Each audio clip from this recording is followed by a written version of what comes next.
Pronto, agora gravando. Muito bem, então hoje, dia 17 de janeiro, um 17 de janeiro absurdamente quente.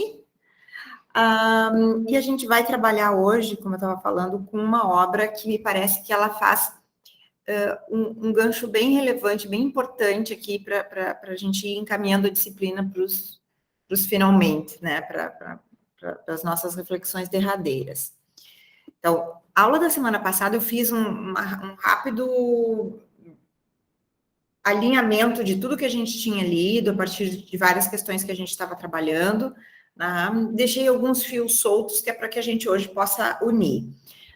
E a minha proposta é que a gente trabalhasse hoje com o Thomas Kuhn, que é uma obra já de algum tempo, acho que não datada, porque ela me parece ser bastante atemporal, né, no seu pano de fundo, e que ela conta um pouco, né, sobre como que se dá esses processos de superação, que é um processo bastante silencioso, né, ele usa essa expressão, uma revolução silenciosa, para falar da superação de paradigmas e de como esses paradigmas são forjados, também a partir da formação de subjetividades, né, de sujeitos e de assujeitados.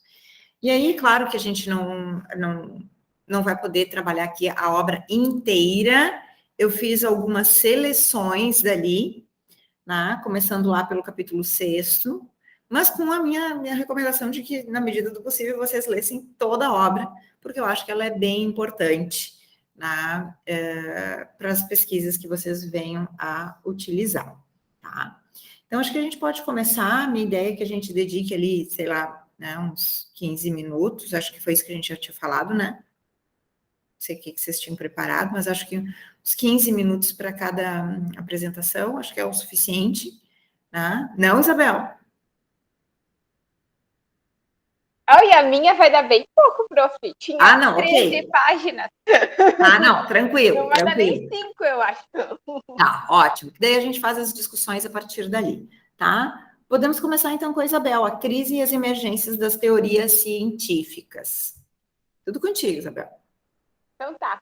Bom, assim, eu de fato assim não tenho muito para falar, prof, porque o título de certa forma já sintetiza, né, o que está colocado no início dessas discussões, né, nesse capítulo específico, que é exatamente sobre a importância do papel das crises para a emergência de novas teorias científicas.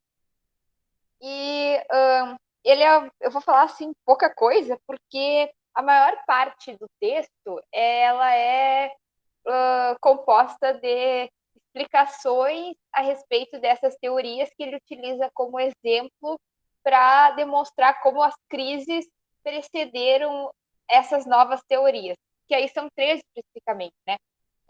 Tanto a teoria quer dizer, uma no campo da astronomia, que é a emergência da teoria de Copérnico, depois uma no campo da química, que é a emergência da teoria de Lavoisier, e depois uma no campo da física, que é a emergência da teoria da relatividade. Todas essas, né, ele defende, foram precedidas por crises. E essas crises, elas têm diferentes naturezas, digamos assim, que fizeram com que se necessitasse de uma nova, que abrisse caminho para uma nova teoria. Então, o que ele vai defender neste início, né, do capítulo, né, neste capítulo especificamente, é que não são somente as descobertas as fontes das mudanças construtivas e também destrutivas de paradigma. Então, o que ele vai tratar é exatamente como a crise precede uma mudança de paradigma. E aí, ele utiliza esses exemplos que são bastante marcantes. E aí a gente pode pensar, sobretudo, no exemplo da teoria copernicana, né? Até então, se tinha uma compreensão de que, e essa era uma verdade, quase que um dogma, de que o Sol girava em torno da Terra. E na verdade era o que se chamava de paradigma ptolomaico, né? Na verdade também a teoria de Ptolomeu era aplicada a outras questões também relativas à observação dos fenômenos lunares e solares. E aí chegou um momento em que a fórmula ptolomaica não foi capaz de responder às questões que eram as questões dela própria, digamos assim, as questões da própria teoria, digamos assim. E justamente quando essa teoria foi reconhecida como fracassada naquele aspecto, é que se abriu margem para a rejeição do paradigma ptolomaico e a busca de um substituto. Então, o que ele traz aqui é o fracasso técnico como o cerne da crise. Né? Então, é justamente quando ela foi incapaz de responder a questões que estavam dentro, digamos assim, da própria teoria, é que, ou seja, o fracasso técnico, que ela foi, que ela houve, assim, a crise capaz de trazer, fazer necessária algo para substituí-la, né? Substituir essa teoria. E a mesma coisa aconteceu, né, sobre a teoria de Lavoisier sobre a combustão do oxigênio. Então, foi uma crise que precedeu essa teoria. E aí ele fala assim, uma coisa que é interessante. A proliferação de versões de uma teoria é um sintoma muito usual dessa crise. Então, várias versões a respeito de uma teoria já são, né, um indicativo de que se está numa crise científica, digamos assim.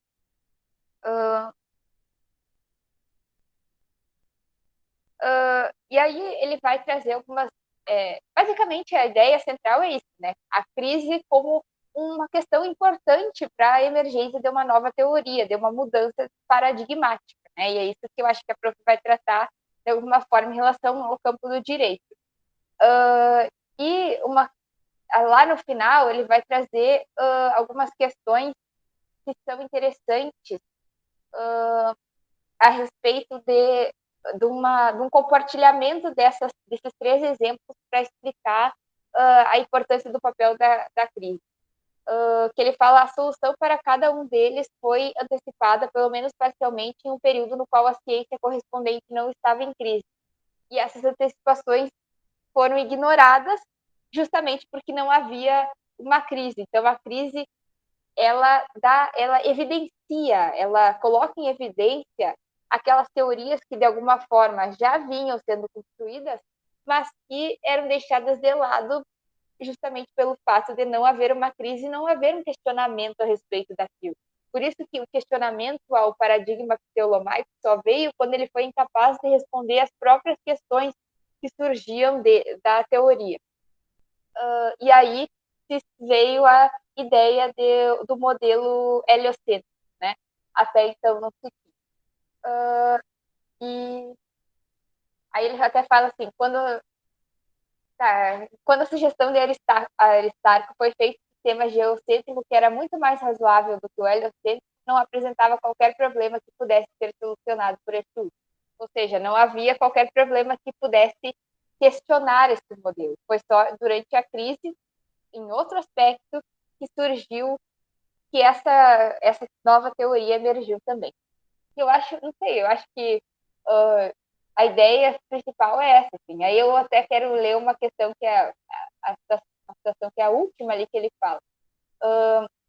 Enquanto os instrumentos proporcionados por um paradigma continuam capazes de resolver os problemas que este define, a ciência move-se com maior rapidez e aprofunda-se ainda mais através da utilização confiante desses instrumentos. A razão é clara. Na manufatura, como na ciência, a produção de novos instrumentos é uma extravagância reservada para as ocasiões que o exigem. O significado das crises consiste exatamente no fato de que indicam que é a chegada a ocasião para renovar os instrumentos. Aí acho que é isso. Eu acho que agora eu espero os colegas elaborarem mais. Vamos lá. Esse não é um texto jurídico, tá? Então, é um texto que já, claro, a gente está talhando aqui, a gente está praticamente já na metade do livro, tá? E o que a Isabel vai nos trazer aqui são o que o autor está apresentando ali? Tá? A ciência ou as teorias científicas, elas não são imutáveis, tá? Elas são, na verdade, uma narrativa de um determinado tempo histórico e espacial, tá? De um tempo espacial também, né? De uma condição de espaço-tempo. Tá? Bom, não necessariamente elas são descartadas, mas talvez elas representem, né, a nossa condição de ler o mundo, tá? O nosso momento de ler o mundo. E aí a gente vai citar, e a gente tem, né, poderia citar várias outras, né?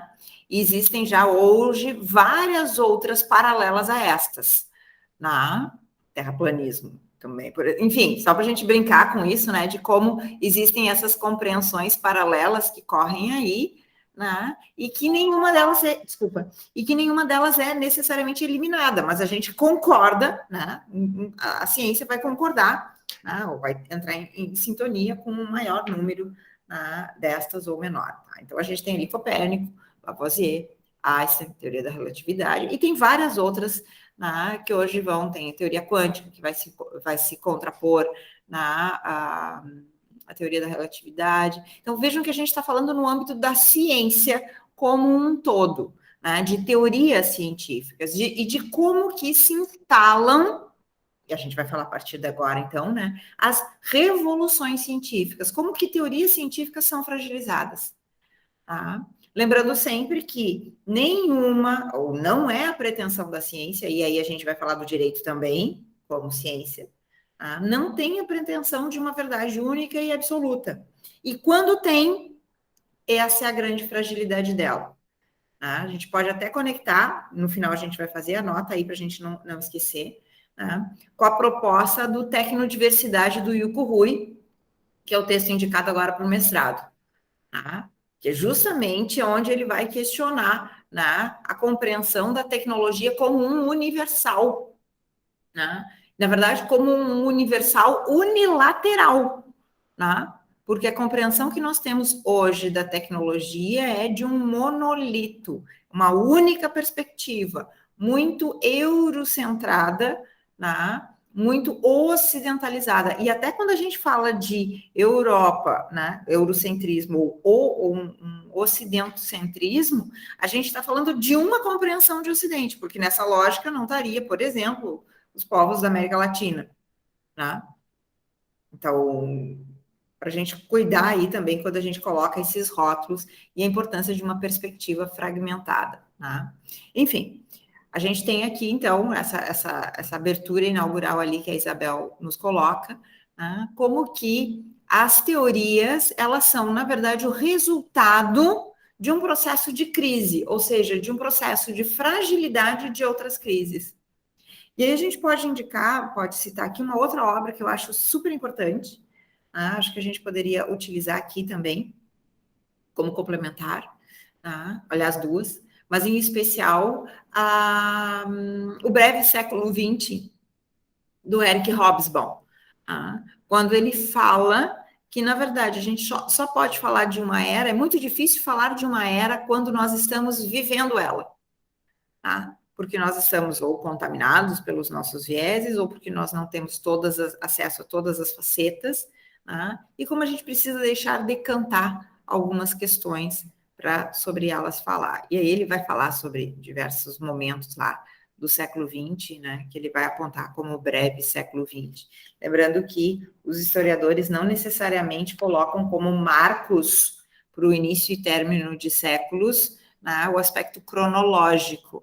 Tá? Há quem diga que o que marca o início do século XXI, tá?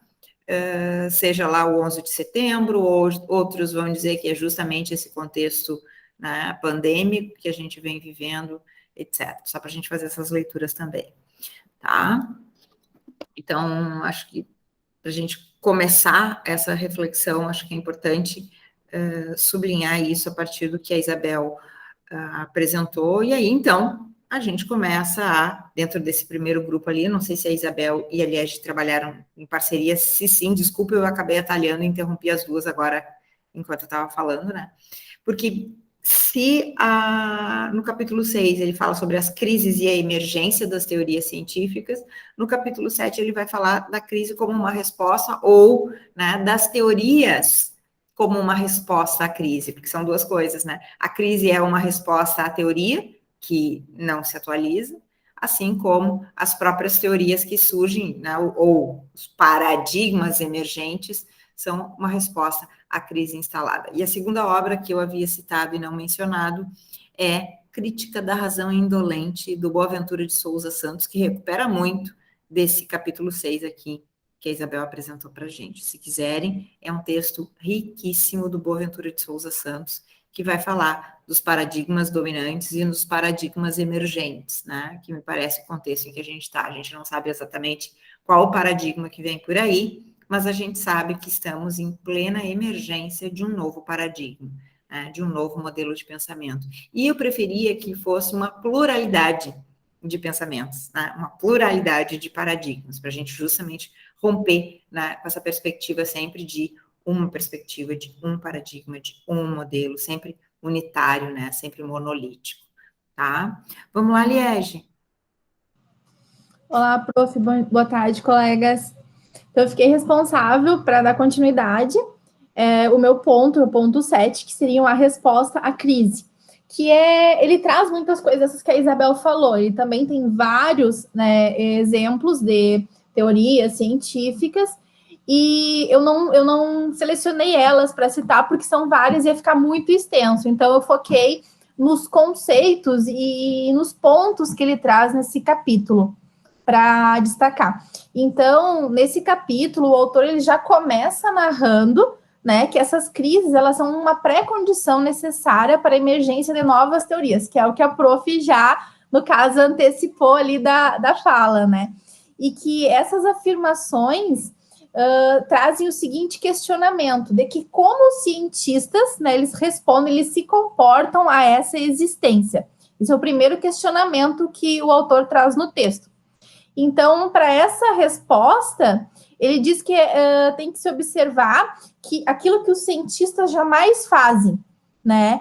Que mesmo diante das anomalias prolongadas e graves, né? Aquilo que eles não fazem, que é eles não renunciam ao paradigma que os conduziu àquela crise. Então, outra resposta também que ele traz é que está na questão de que eles não tratam essas anomalias, né, como contra-exemplos do paradigma. Então, isso já é tratado ali nas primeiras 2 páginas do texto. E que essa rejeição de um paradigma, ela revela, né, ela sempre revela uma teoria científica, né? Pois aí tu atinge o status de paradigma e somente é considerada inválida quando existe uma alternativa disponível para substituí-la, né? Então, o autor, ele traz no texto essa observação, e ele diz que essa observação não significa que os cientistas não rejeitem teorias científicas, ou que a experiência e a experimentação não sejam essenciais ao processo de rejeição, mas que o juízo que leva esses cientistas a rejeitarem uma teoria previamente aceita, baseia-se sempre em algo mais do que essa comparação da teoria, né, com o mundo. Aí, no decorrer do texto, ele vai falar que essas razões, elas podem ajudar a formação de uma crise ou reforçar algumas que já existem, né? E que os defensores, né, falam que o mesmo que os cientistas que fazem quando confrontamos com essas anomalias, que eles concebem numerosas articulações e modificações da sua teoria, né, a fim de eliminar qualquer conflito aparente. Então, o autor, ele refere, no decorrer do texto, que alguns homens foram levados a abandonar a ciência devido à sua inabilidade para, né, tolerar essas crises. Aí, essa frase eu até destaquei porque eu achei bem interessante. E ele menciona que os cientistas criadores precisam, em determinadas ocasiões, ser capazes de viver em um mundo desordenado, né? Que ele descreve isso como uma tensão essencial implícita na pesquisa científica. Então, ele traz que essa rejeição da ciência em favor de outra ocupação, ela é a única espécie de rejeição de um paradigma, a que por si mesmo, né, podem conduzir a contra-exemplos, que ele chama, né? Então, uma vez que é encontrado um primeiro paradigma com o qual que se concebe a natureza, que é o que ele traz ali no texto para explicar, já não se pode mais falar em uma pesquisa sem qualquer paradigma. E que para rejeitar um paradigma sem simultaneamente substituí-lo por outro, é rejeitar a própria ciência. Então, ele deixa isso claro ali no texto, e ele menciona, para falar disso, uma frase que diz assim, que é que como o carpinteiro que culpa as ferramentas pelo seu próprio fracasso. Então, para fazer essa analogia ali, ele cita essa questão do carpinteiro. E aí ele traz que não existe algo como a pesquisa sem contra-exemplos. E daí ele questiona o que é que diferencia a ciência normal da ciência em estado de crise. Aí ele, para responder, ele diz que é o que chamamos de quebra-cabeças da ciência normal, que existe somente porque nenhum paradigma aceito como base para a pesquisa científica resolve todos os seus problemas. E aí ele traz que a crise, ao provocar uma proliferação de versões do paradigma, ela enfraquece as regras de resolução dos quebra-cabeças da ciência normal, de tal modo que acaba permitindo a emergência de um novo paradigma. E é aí que ele menciona que existem duas alternativas, que uma é que seria as teorias científicas jamais se defrontariam com um contra-exemplo, ou que essas teorias se defrontam constantemente com contra-exemplos. E que a ciência normal, ela esforça-se para aproximar sempre mais a teoria e os fatos. E que essa atividade, ela pode ser vista como um teste, né? Ou como uma busca de confirmação ou falsificação. Ele também traz no texto. Então, após ele fazer vários outros, né, exemplos ali de teorias científicas, ele traz que em lugar disso, o seu objeto consiste em resolver o quebra-cabeça, né, cuja simples existência supõe a validade do paradigma e que o fracasso em alcançar uma solução desacredita somente o cientista e não a teoria. E aí ele cita novamente a questão do carpinteiro e ele fala assim, que quem culpa as suas ferramentas é um mau carpinteiro. Né, continuando ali a leitura do texto, o autor menciona que aquele que lê, né, um texto científico, ele facilmente poderá considerar as aplicações como provas em favor da teoria, né, essas razões pelas quais devem acreditar nela. E ainda traz que mesmo nos casos em que nem mesmo erros simples parecem possíveis, uma anomalia reconhecida e persistente nem sempre leva a uma crise, né? Que para uma anomalia, ela originar uma crise, deve ser algo mais do que simplesmente uma anomalia. Ela precisa, né, existir dificuldades, porque ele afirma que existem, né, dificuldades em qualquer parte da adequação entre o paradigma e a natureza, e que a maioria, cedo ou tarde, acaba sendo resolvida, frequentemente através de processos que não podem que não são previstos, né? Então, o autor menciona também que a gente deve se questionar, deve se perguntar o que é que torna uma anomalia digna de um escrutínio coordenado, que é exatamente a palavra que ele usa no texto. E aí ele diz que algumas vezes uma anomalia colocará claramente em questão as generalizações explícitas e fundamentais do paradigma, né? Ou uma anomalia sem importância fundamental, aparentemente, pode provocar uma crise, caso as aplicações que ela inibe possuam uma importância prática especial, ou ainda que o desenvolvimento da ciência normal pode transformar em uma fonte de crise uma anomalia que anteriormente, né, não passava de um incômodo. Então, ele menciona que quando uma anomalia ela parece ser algo mais do que um novo quebra-cabeça da ciência normal, é sinal de que se iniciou a transição para a crise e para a ciência extraordinária, que ele chama. Então, segundo o autor, os reconhecimentos explícitos do fracasso são extraordinariamente raros, ele fala no texto, né? Mas os efeitos da crise não dependem inteiramente de sua aceitação consciente. E aí ele diz e questiona quais seriam esses efeitos. E aí ele diz que são dois deles que parecem ser universais, que todas as crises iniciam com o obscurecimento de um paradigma e, consequentemente, o relaxamento dessas regras que orientam a pesquisa normal. E o segundo, que as crises podem terminar de 3 maneiras, né? Aí ele traz que algumas vezes a ciência normal acaba revelando-se capaz de tratar do problema que provoca a crise, que apesar do desespero daqueles que ouviam, né, como o fim do paradigma existente. Em outras ocasiões, ele traz que o problema reside até mesmo a novas abordagens aparentemente radicais, e que, nesse caso, os cientistas podem concluir que nenhuma solução para o problema poderá surgir no estado atual, né, da área de estudo, e que esse problema recebe, então, um rótulo e é posto de lado para ser resolvido por uma futura geração, né, que disponha de instrumentos mais elaborados para isso. E que, ou então, né, o caso que mais nos interessa, que ele traz ali nas palavras deles, que seria o que mais interessa nessa discussão, que seria uma crise que pode terminar com a emergência de um novo candidato a paradigma e que com uma subsequente batalha para sua aceitação.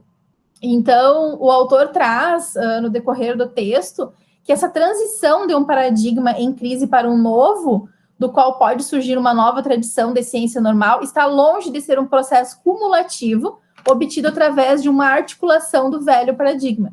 E é antes uma reconstrução da área de estudos a partir de novos princípios, essa reconstrução que altera algumas das generalizações teóricas mais elementares do paradigma, bem como muitos de seus métodos e aplicações.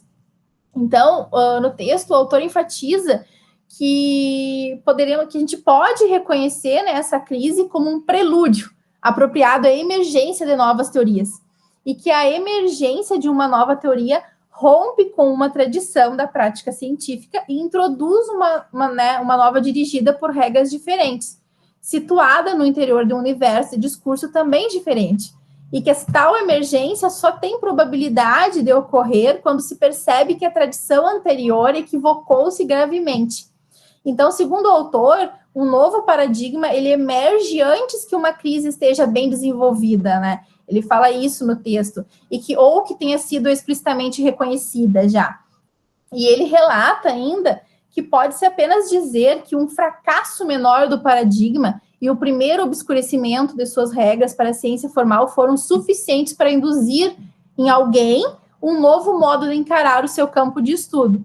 Então, mais para a parte final do texto, o autor ele afirma que é sobretudo nos períodos de crises reconhecidas que os cientistas se voltam para a análise filosófica, né, como um meio para resolver as chamadas de sua área de estudos, e que ao concentrar, né, a atenção científica sobre uma área problemática bem delimitada, e, né, ao preparar a mente científica para o reconhecimento dessas anomalias experimentais, pelo que elas realmente são, as crises fazem frequentemente proliferar as novas descobertas. Então, como indicação da maneira pela qual as crises debilitam a rigidez dos estereotipos e, ao mesmo tempo, fornecem os dados adicionais necessários para que haja essa alteração fundamental de paradigma. Ainda segundo o texto, né, o autor menciona que os homens que fazem essas invenções fundamentais, isso aqui eu achei bem interessante, destaquei, são muito jovens, ou estão há pouco tempo na área de estudos, cujo paradigma modificam, que eles têm grandes probabilidades de perceberem que tais regras não mais definem alternativas viáveis e de reconceber um novo conjunto que possa substituí-la. E que a transição para um novo paradigma, ela é uma revolução científica, né? Isso ele destaca e deixa claro ali no texto. E confrontados com anomalias ou crises, os cientistas, eles tomam uma atitude diferente com relação aos paradigmas que já existem. Então, ele trata que, diante disso, há uma proliferação de articulações concorrentes e que essa proliferação, a disposição de tentar qualquer coisa, a expressão de descontentamento explícito, o recurso à filosofia e ao debate sobre os fundamentos, eles são sintomas de uma transição da pesquisa normal para uma extraordinária.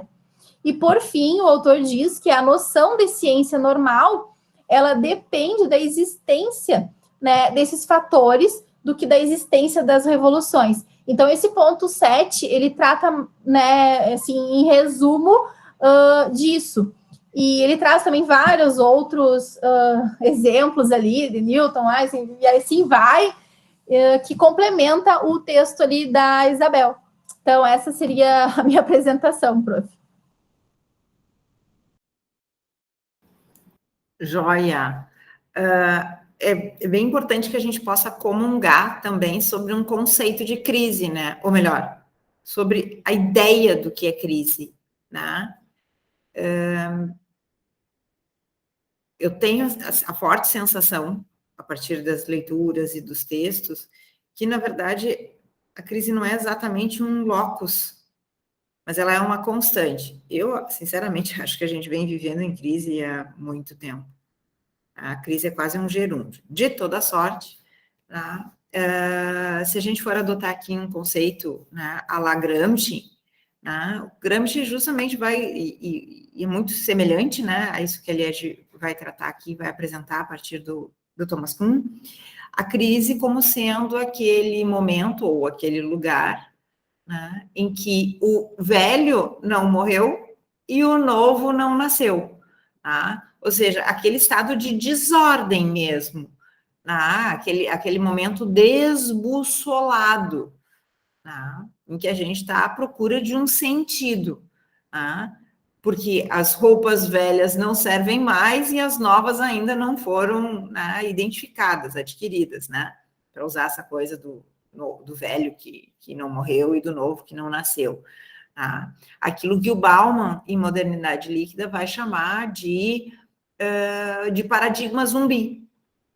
Tá?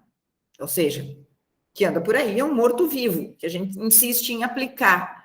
Né? E me parece que quando a gente faz as críticas, e aqui estou por minha conta e risco, tá? A partir do autor, e vou ver se eu não interfiro nas reflexões de vocês aqui. Nem tudo eu posso falar agora, algumas coisas eu prefiro deixar para o final. Tá? Mas me parece que a gente insiste em aplicar modelos paradigmáticos que já são inaplicáveis. E quando faz a crítica ao direito, não está criticando o direito. A gente está criticando um modelo de pensamento do direito. Tá? E aí fazer essa conversa com o Morin, fazer essa conversa com o Vará é necessário. Gente, o que é o senso comum teórico? O que é o monastério dos sábios, se não um paradigma dominante que já está desgastado? E mais, todo paradigma emergente, para usar a terminologia do Boaventura, todo paradigma emergente agora, no futuro, será um paradigma dominante a ser descartado.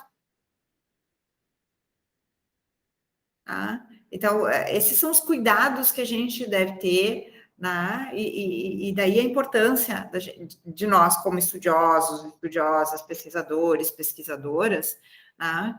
Também estarmos em constante reflexão, tá? E podermos, e essa é uma discussão que a gente pode fazer adiante, né? Podermos, inclusive, questionar, né, aqueles dogmas aos quais nós nos vinculamos num determinado tempo, sobretudo ao longo da nossa trajetória, né? Da nossa formação enquanto indivíduo, quiçá da nossa civilização, ou da nossa sociedade, ou da humanidade como um todo.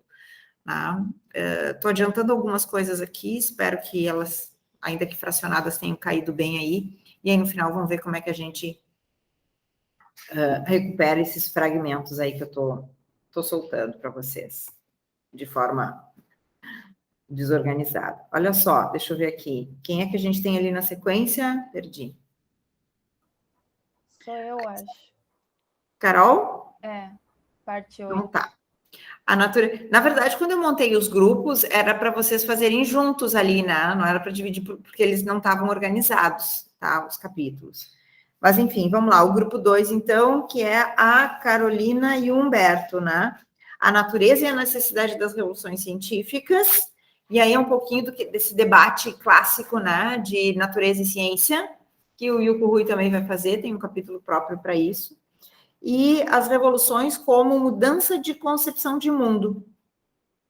Acho que é bem bacana essa reflexão aqui que a gente vai fazer no 8 e no 9. Carolina e Humberto.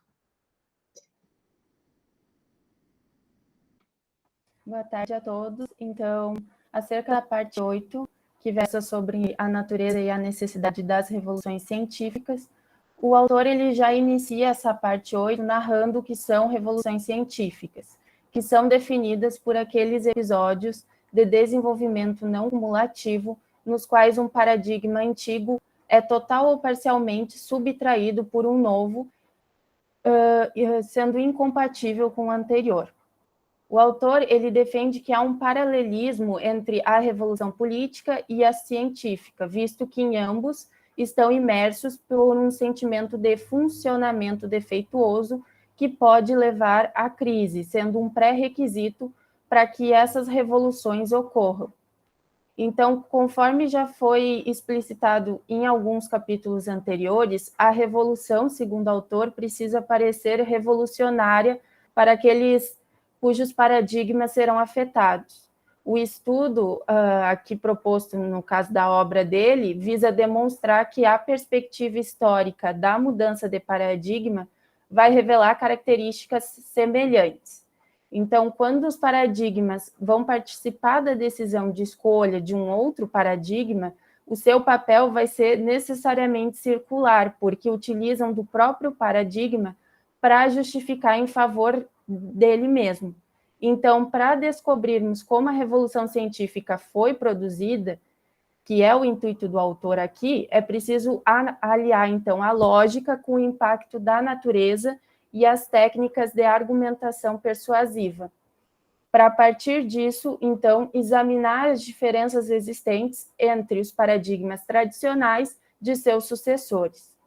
Ainda o autor vai questionar se há razão para que justifique, para que surja um novo paradigma e que o anterior seja até então destruído. Nesse sentido, em princípio, o autor refere que um fenômeno não precisaria ser destruir o anterior para poder emergir. Assim como uma nova teoria também não precisaria entrar necessariamente em conflito com qualquer uma de suas predecessoras, porque se fosse assim, esse desenvolvimento científico ele seria genuinamente cumulativo. Então, dito isso, uma nova teoria vai surgir, na verdade, na medida em que as antecipações sobre a natureza e os instrumentos dos cientistas vão demonstrar serem equivocados. Então, nesse caso, deve haver um conflito entre os paradigmas. E para a invenção dessas novas teorias, vão existir 3 fenômenos pelos quais pode-se desenvolver uma teoria, que são os fenômenos dos paradigmas existentes, o segundo, a natureza é indicada pelos paradigmas existentes, e o terceiro, que se refere às anomalias reconhecidas. Contudo, se novas teorias são chamadas a resolver essas anomalias, entre uma teoria existente e a natureza, essa nova teoria ela deve permitir predições diferentes dessa predecessora. Então, o autor diz que sem um compromisso com o paradigma, não poderia haver uma ciência normal. Esse compromisso deve se estender para as áreas sem precedentes satisfatórios. Assim, é preciso a existência de uma lacuna lógica reveladora no argumento positivista para que reintroduza a natureza na mudança revolucionária. Então, por esse viés, o autor vai destacar, então, que precisamos aceitar como pressuposto que as diferenças entre paradigmas sucessivos são necessários e irreconciliáveis, visto que os paradigmas nos ensinam aspectos diferentes sobre a população do universo e o seu comportamento.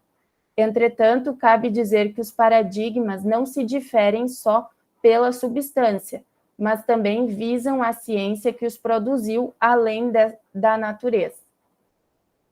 Então, portanto, o surgimento de um novo paradigma requer uma redefinição da ciência correspondente, visto que muitas vezes a tradição científica normal que emerge dessa revolução científica é incompatível e incomensurável com a que a precedeu. Um dos exemplos que ele traz é a obra do Newton, em que o paradigma que resultou dessa obra teve como efeito uma nova mudança. Assim como ele, o autor vai citar Copérnico, Einstein, dentre outros, e o que todos possuem em comum, segundo o autor, é que ambos forçaram a comunidade a rejeitar a teoria científica anterior em favor de outra, incompatível com essa. Logo, as mudanças, juntamente com as controvérsias, são as características que vão definir as revoluções científicas. Essas características vão ser notadas especificamente na Revolução Newtoniana e na Revolução Química. Então, a nova teoria vai implicar nessa mudança nas regras que governam a prática anterior da ciência normal, e a sua assimilação requer a reconstrução da teoria precedente com a reavaliação desses fatos anteriores. Logo, por fim, o que ocorreu foi uma mudança, então, exigida pelo novo paradigma, uma vez que os paradigmas demonstram serem constitutivos da atividade científica. Então, há questões que vão ser respondidas pelos critérios da ciência normal, e quando isso ocorre, entra em cena essa coalizão entre paradigmas.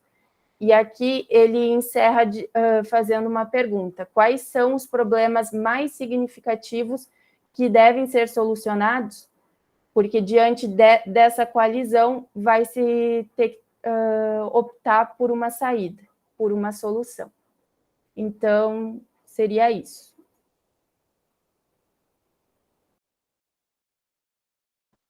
Joia, Carol. Vamos dar sequência ali com o Humberto? Tudo bem? Então, boa tarde, professora. Se tiver ruim a minha conexão, só peço que me avisem. Então, continuando, então, o capítulo 9, né, as revoluções como mudanças de concepção do mundo.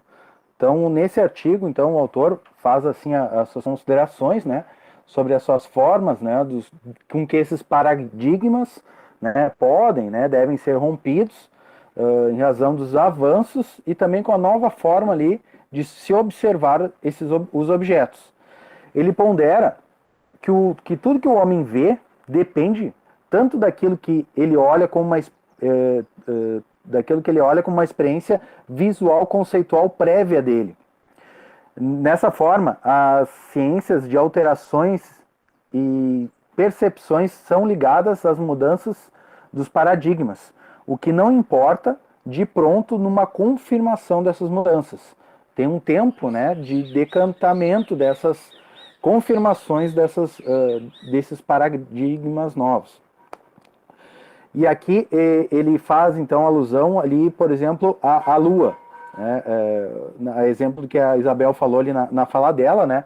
Inicialmente, né, a astronomia tinha a Lua como um planeta, e depois, mais à frente, se entendeu que seria um satélite. Então, de certa forma, né, esse entendimento de que havia o conhecimento até o momento daquela forma, se estabelecia que o paradigma era um, sendo que com os avanços e a mudança de paradigmas pôde-se modificar essa concepção. Outra analogia, então, que o autor também traz, e ele faz em relação à forma de visualização do visualizador dos objetos. A partir do momento, daí ele traz uma exemplificação, né? Se o observador colocar lentes inversoras, né, que invertam a visualização dele, com uma imagem, né, ele vai estar observando uma imagem, vai botar uma lente inversora, a imagem vai ser invertida. O visualizador, né, a pessoa vai visualizar, ela vai ter um momento de confusão, de dissociação da imagem, mas que com adaptação e melhor visualização, ela passa a se adaptar e verificar um novo paradigma na sua visão.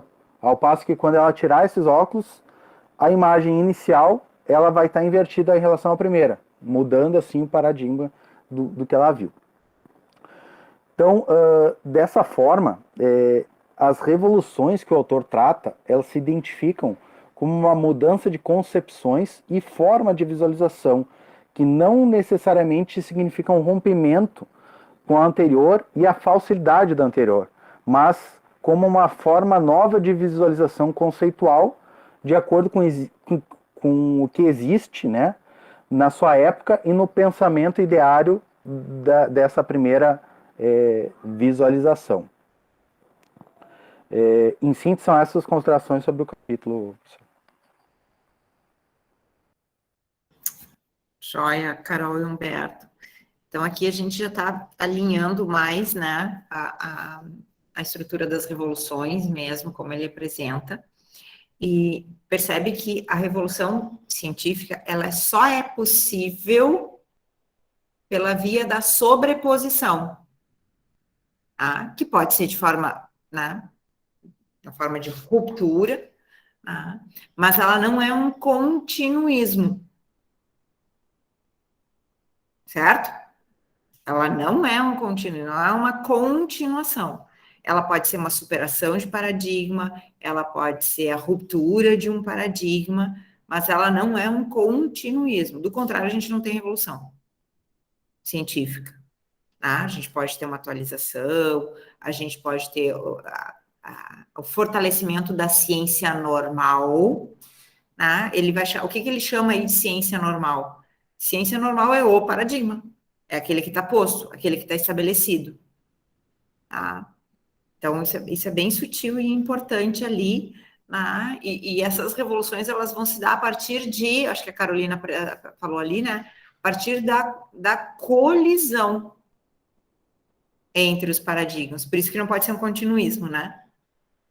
Não pode haver ali barganha entre eles, né? É uma superação. Tá? Parece muito sutil isso, mas é bem importante. Do contrário, a gente não tem revolução. E aí a gente pode atualizar, né? E adiantando de novo, que a gente vai falar, pode falar lá no final, tá? Que quando a gente fala de multidimensões da sustentabilidade, quando a gente fala de avanço tecnológico, até que ponto, tá, incorporar as preocupações com a sustentabilidade e as preocupações com a sociedade em rede, com a tecnologia, até que ponto elas fortalecem ou estão sendo utilizadas para fortalecer um modelo de pensamento, ou elas são, né, vetores de ruptura. Porque se nós combinar, de novo, estou adiantando, tá, gente? Mas vamos anotando aqui para a gente registrar lá. De novo, se a gente compactua que estamos num cenário de crise, de modelo de pensamento, crise de paradigma, tá? Percebe como isso é um step necessário para as reflexões de pesquisa que vocês possam vir a fazer aqui dentro desse programa? Se a gente compartilha, né, da premissa de que estamos num cenário de crise, tá? E só estamos num cenário de crise, por quê? Porque um determinado modelo de pensamento se esgotou e não atende mais às demandas de um novo século, de um século XXI. Porque preocupações tecnológicas e tecnologia já existiam outrora. Preocupações com a sustentabilidade, com o meio ambiente já existiam outrora. Nós tínhamos, inclusive, mecanismos, estratégias normativas, jurisdicionais, políticas públicas, tá? Para dar conta disso. Mas se a gente visualiza que todas essas estratégias, elas não nos tiraram de um cenário de crise, para usar aqui Thomas Kuhn, que é uma obra já de 60 anos, que é um texto da história da ciência, e a gente estuda muito pouco história da ciência e deveria estudar mais. De novo, se a gente compartilha da compreensão de que estamos num cenário de crise, a gente precisa tentar alinhar hipóteses teóricas, e aqui estou falando numa linguagem de um projeto de pesquisa, hipóteses teóricas para que nós possamos avançar e construir um modelo paradigmático compatível com as demandas de um novo século, de uma nova era, que dê conta disso. Bom, se a gente não está em crise, a gente pode melhorar o que já tem. E, claro, crise só é crise para quem sabe o que é crise. Para muitos, a gente não está vivendo um cenário de crise. Tá? Na Folha de São Paulo de hoje, mostrou ali a quantidade de milionários que incrementaram, né, a sua condição financeira num contexto da pandemia. Para esses, a gente não está vivendo uma crise no meio da pandemia. Só para a gente situar essas reflexões. Tá? De novo, larguei algumas pistas aqui para a gente alinhar depois e organizar tudo isso que a gente está falando para dentro da jurisdição, que é o tema que nos interessa. Como que a jurisdição pode, nesse contexto de crise paradigmática, responder às demandas de uma sociedade do século XXI? conectada com as multidimensões da sustentabilidade num cenário de forte avanço tecnológico. Tá. Dando sequência ali, quem agora? Jaqueline, né? Isso. Boa tarde, então, pessoal, prof. Eu fiquei com a parte 10 ali do texto, né, que fala sobre a invisibilidade das revoluções. E nessa parte, o autor ele vai basicamente falar um pouco sobre como os manuais eles podem tornar invisíveis as revoluções, né? Ele fala que grande parte da imagem, né, que tanto os cientistas quanto os leigos eles têm da atividade científica, né, elas são criadas através de uma fonte autoritária. E essa fonte ela acaba por vezes disfarçando, né, a existência e também o significado do que são as revoluções científicas. E quando ele fala, então, né, dessa fonte autoritária, ele quer falar sobre os principais manuais científicos e, consequentemente, também sobre os textos e as obras filosóficas, né, que acabam sendo também moldadas através desses manuais. Ele fala que, além dessa categoria, né, que são os manuais e também os textos e as obras filosóficas moldadas por eles, nós não tínhamos, né, até pouco tempo, outras fontes de informação sobre a ciência, além, obviamente, da prática da pesquisa.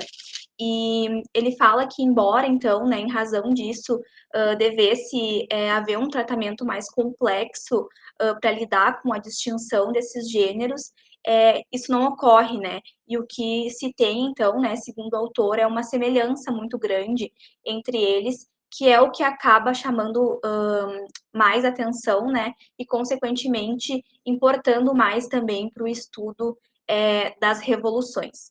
E aí ele vai mencionar, então, né, que os conhecimentos científicos dos profissionais e também dos leigos, eles estão baseados nesses manuais e também em literaturas derivadas, né.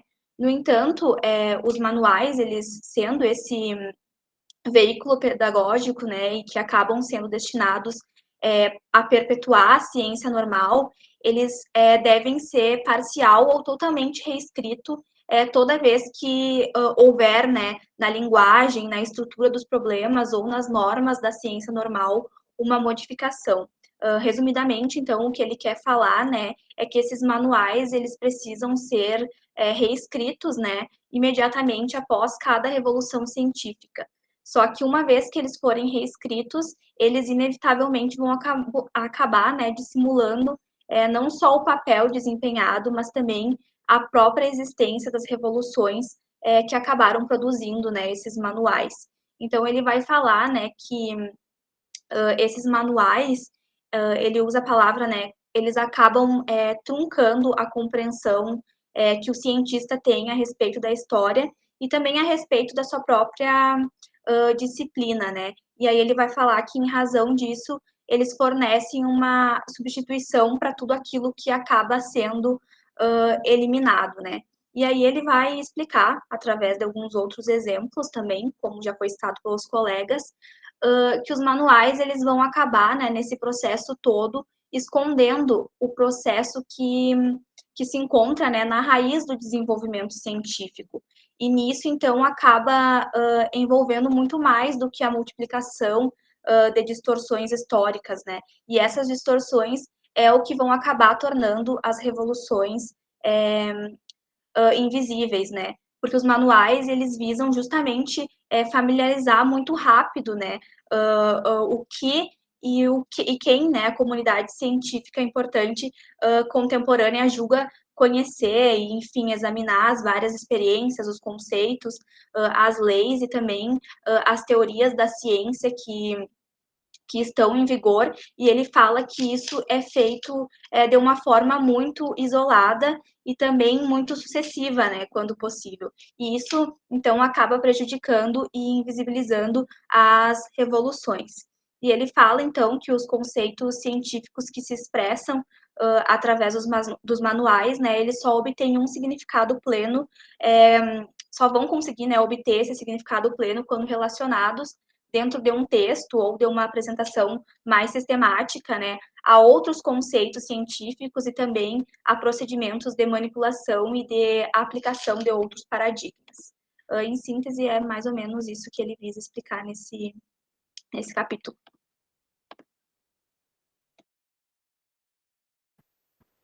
Joia, Jaque. Raoni. Boa tarde, prof. Boa tarde, os colegas. Eu vou fazer um apanhado, porque essa parte o autor começa a tratar... Vocês estão me ouvindo bem? Obrigado. Nessa parte, o autor começa a tratar sobre transpor essa barreira, né, dos paradigmas. Como transpor isso. E ele traz uns exemplos bem interessantes e também... Mas eu acho que o fio que conduz essa linha de raciocínio é no seguinte sentido, de que com a minha licença poética, para apresentar essa parte, obviamente, quando você tem um grupo de cientistas que já estão maduros, que são preparados, que trabalham com aquilo por muito tempo, é muito difícil você convencê-los a modificar o ponto de vista. Por mais que você analise o mesmo objeto, dependendo do ângulo que você está observando, que você está olhando para aquele objeto, você vai ter uma visão completamente diferente da mesma coisa, do mesmo evento.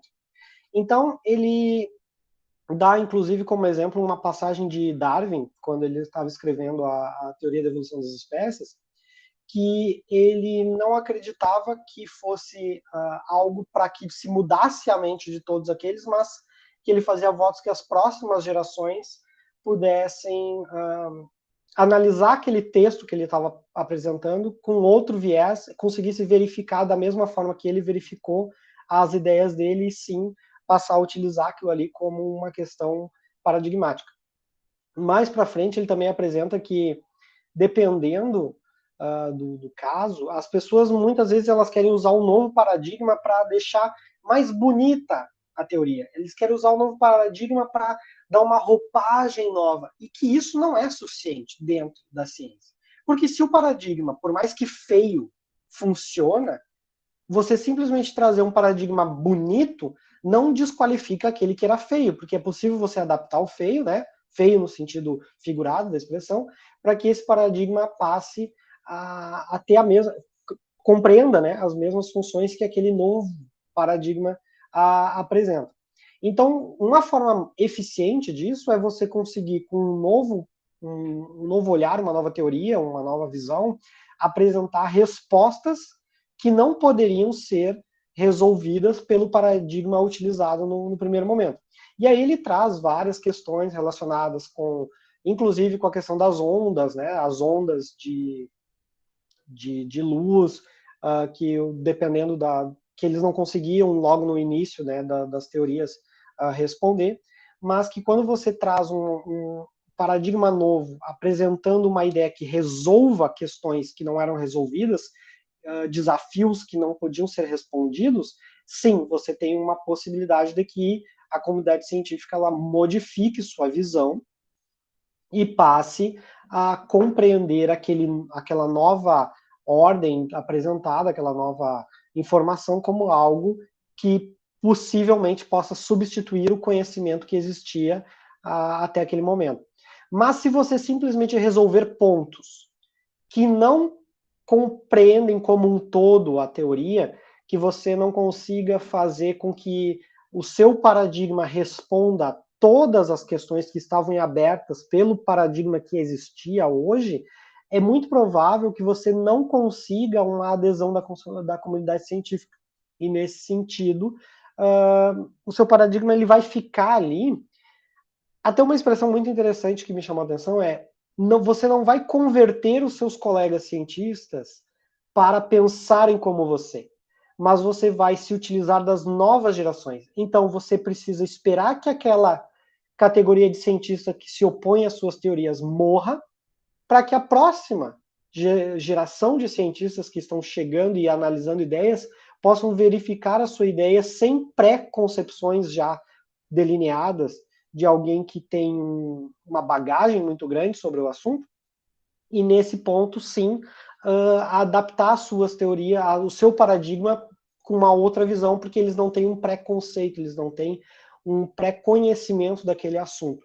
Então, para uma adesão de um novo paradigma, ele apresenta duas alternativas, que seria, ou você traz um paradigma completamente novo, que responda a questões de forma eficiente, belo ou não, mas que traga respostas, ou você traga algo inovador, que não vai ser utilizado pela comunidade científica num primeiro momento, mas com a evolução e o passar do tempo, as suas ideias vão se perpetuar no tempo pelos estudos, e com a morte daqueles que são avessos à sua ideia nesse momento, você acaba alcançando novas mentes que estão analisando, revisitando os assuntos, verificando e reanalisando os estudos, tanto dos seus opositores como os seus, e você pode ter o seu paradigma aceito pela comunidade científica, porque uma nova onda de cientistas mais novos vão adotá-los em detrimento daquele anterior.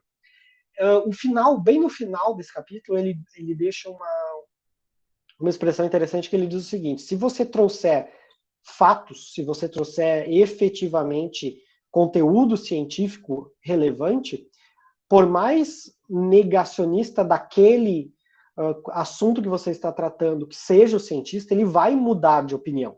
Sim. Agora, quando toda a comunidade científica já mudou de opinião e você ainda continua tendo uma pessoa negando a sua teoria pelo bel prazer de negar, ele não é mais um cientista, ele acabou se tornando simplesmente uma espécie de palpiteiro, porque para ser cientista você tem que sim rever as suas próprias análises, né? Como o próprio Einstein reviu a sua própria teoria várias vezes durante a carreira, muitos outros cientistas brilhantes revisitaram seus estudos e mudaram de opinião conforme foram analisando outras questões. Em breves palavras, resumidamente, essa a percepção desse capítulo da Revolução das Revoluções. Joia, Raoni. Mas isso é muito complexo, né? Sim, eu fiz um resumo do resumo do resumo. Isso, até porque, na verdade, eu me refiro ao fato de que, de que a ciência depende de que estejamos todos sempre revisando os nossos modelos de pensamento, né? Os nossos paradigmas. Porque o modelo, ele necessariamente vai ficar ultrapassado. Inevitavelmente. Então, esse é o papel da ciência, né? Está sempre revisitando, revendo. A Liege caiu e voltou de novo. Deve ter entrado com outro login. Vamos passar lá para a Catiele, daí eu acho que aí fecha, né? E aí a gente, então, conversa juntos. Prof, eu fiquei antes com a câmera desligada um pouco, porque estava falhando o áudio dos colegas, então se acontecer comigo, eu peço que alguém me fale, que aí eu desligo a câmera e talvez melhore um pouquinho a internet. A gente ficou sem luz aqui hoje, eu acho que tem um pouco a ver com isso. Bom, eu fiquei com o ponto 12, que se trata do progresso através da ciência, e de partida o Thomas fala que, mesmo com toda a descrição do texto, do ensaio, não é possível termos uma conclusão. Então, ao mesmo tempo em que o texto discorre sobre a estrutura evolutiva da ciência, há um problema, que é porque a ciência progride usando artifícios que a arte e a filosofia, por exemplo, não podem colocar em prática. E também porque o progresso é um pré-requisito quase exclusivo da ciência.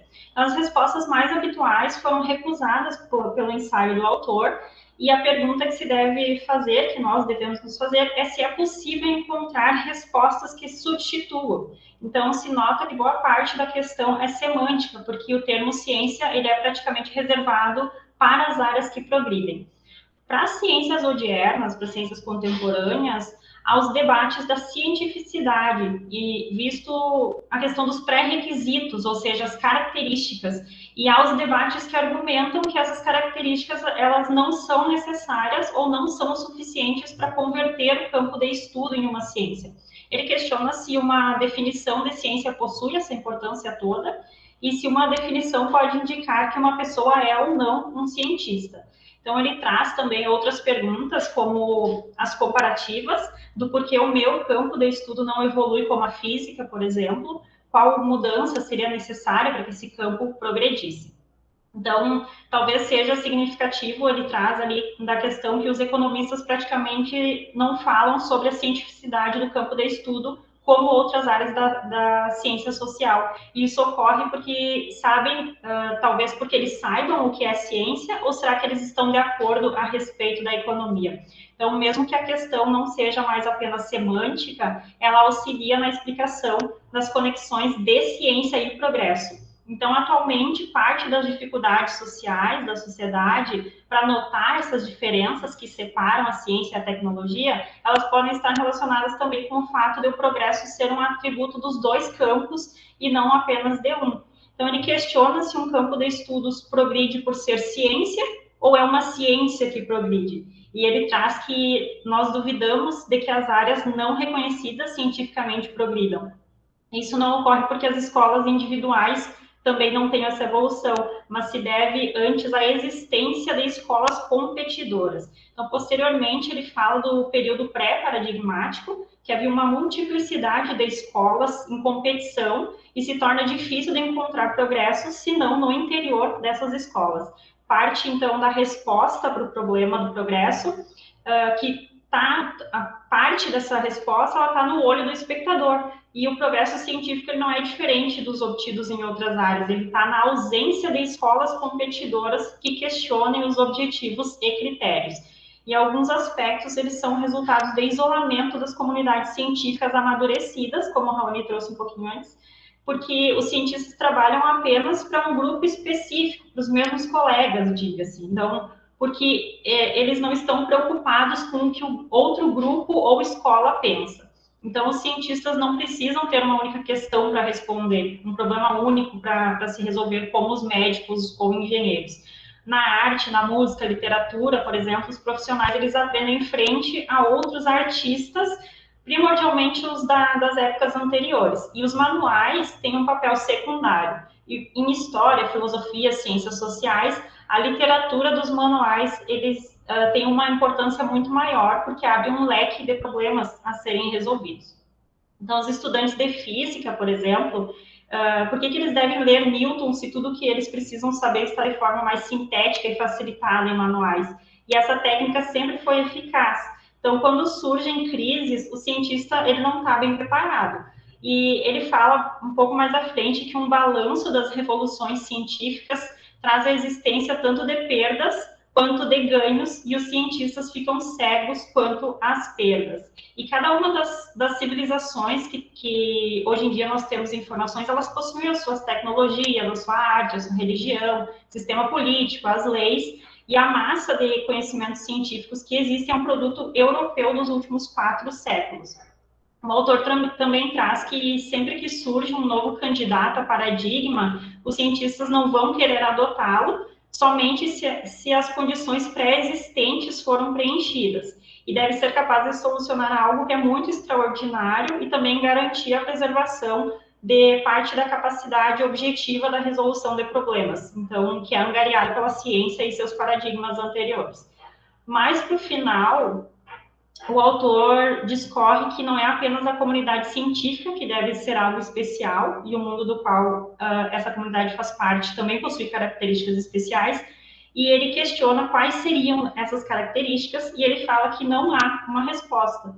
E no pós-fácil, ele fala sobre a questão do paradigma, que é utilizado especificamente em 2 sentidos diferentes, que de um lado indica as crenças, valores, técnicas e etc., partilhadas por membros de uma determinada comunidade, e de outro, as soluções concretas de quebra-cabeças que podem substituir regras, como para a solução dos demais quebra-cabeças da ciência normal. Acho que da minha parte, praticamente era isso, prof. Que ficou só até a página 218.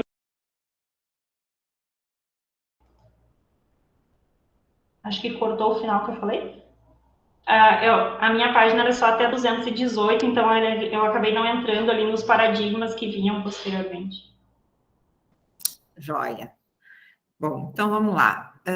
A gente fechou, assim, essa análise parcial do texto, né? Não é uma análise completa, mas fica de novo aqui o meu convite para que vocês leiam na íntegra a obra. Eu acho que ela pode agregar muito nas pesquisas de vocês, né? E, claro, por óbvio, ela conversa bastante com a disciplina. feita essa rodada agora aqui, né? Eu cheguei a colocar ali no chat, enquanto vocês apresentavam, né? Que eu espero que isso tudo esteja fazendo sentido e que a gente tenha conseguido fechar, enfim, gostaria muito de ter esse feedback de vocês, né? Fechar essas reflexões da refundação da jurisdição, né? Entender que também a jurisdição, também o judiciário, para além de todo o direito, mas sobretudo aqui a jurisdição é o nosso recorte, ela também é marcada, banhada por um modelo de paradigma dominante. Tá? E esse modelo de paradigma dominante, ele está muito próximo, tá, daquilo que a gente cunhou, né, e vem desenhando como um neoliberalismo processual. Né? Esse é um modelo que hoje nos parece ser o modelo dominante de toda a normatização processual e, claro, no modus operandi da jurisdição. Tá? E quando a gente se depara com emergências de novos direitos, tá, que exatamente surgem num contexto de um Estado democrático de direito, quando a gente se depara da necessidade de dar conta das múltiplas dimensões da sustentabilidade que justamente decorrem desses novos direitos, tá? E quando a gente vê um avanço frenético, tá, da tecnologia, e aqui falando da tecnologia num contexto muito singular, muito monolítico, muito eurocentrado ou ocidentalizado, eu acho que a gente começa a perceber que nós podemos ou reforçar o paradigma dominante, com aquilo que eu venho chamando, terminologia minha daí, né? Com aquilo que eu venho chamando de um tecno-neoliberalismo processual, tá? Ou a gente passa a pensar na superação desse modelo de pensamento, nessa forma da gente operar com o sistema jurídico, da gente operar com a resolução dos conflitos, tá? E pensar num novo modelo, de um paradigma emergente, que vai reunir, sobretudo, uma preocupação com a formação do jurista, para que ele possa revisitar esses modelos de pensamento a todo instante. E aí, claro, isso conversa com ensino jurídico, tá? Isso conversa com política, tá? Com ciência política, com modelo de Estado, e isso vai conversar com a sociologia dos nossos tribunais e a operacionalização dos tribunais. Tá? Então, esse é o caminho e aqui as bases de reflexão que eu gostaria de propor para vocês. E eu acho que esse texto, que é um texto já de 60 anos, tá? Com uma leitura que pode, num primeiro momento, até parecer óbvia, né? Óbvia porque talvez banalizada, ela é muito mais complexa e profunda e não absolutamente compreendida. Tá? Porque parece que meio que... Aí, agora que a Catiele encerrou, né, falou que, é claro que um novo modelo de paradigma, quando surge, a gente não vai aceitar. Cuidado, tá? Porque a gente entra nessa dicotomia, que é linear, que é binária, que é simples, que é ou de aceitar o que é novo irrefletidamente, ou rejeitar o que é novo irrefletidamente. As duas formas são formas de manter o status quo. As duas formas são formas de reforçar um modelo dominante de pensamento. Tá? Então, aí o desafio, tá, de que a gente possa decantar, tá, as propostas, os paradigmas, lembrando que todo paradigma é sempre uma promessa. Todo paradigma é sempre uma promessa. A gente está falando aqui de modelo paradigmático dentro da jurisdição, mas a gente poderia estar fazendo essa mesma abordagem para falar sobre um modelo paradigmático de Estado. Como para mim isso é um dado, isso é um posto, isso é uma premissa a partir da Constituição de 88, eu não estou questionando mais o modelo de Estado. Para mim isso não está na mesa. O modelo de Estado que nós temos em emergência é o modelo de Estado, é o paradigma de um Estado democrático de direito. Tá? Esse é um paradigma a ser consolidado, a ser fortalecido, porque ainda não completamente explorado. E aí, para fortalecer esse paradigma, eu preciso impactar um modelo de pensamento jurisdicional, tá? E normativo jurídico também. Quero ouvir vocês sobre isso, como esse texto impactou ou não impactou vocês, e se, esses comentários que eu estou fazendo aqui, se eles ecoam de alguma forma. Vamos conversar. E aí? A gente tem ainda um tempinho. Cada um pode abrir falando, ou a gente pode adotar a ordem alfabética. O importante é que fale.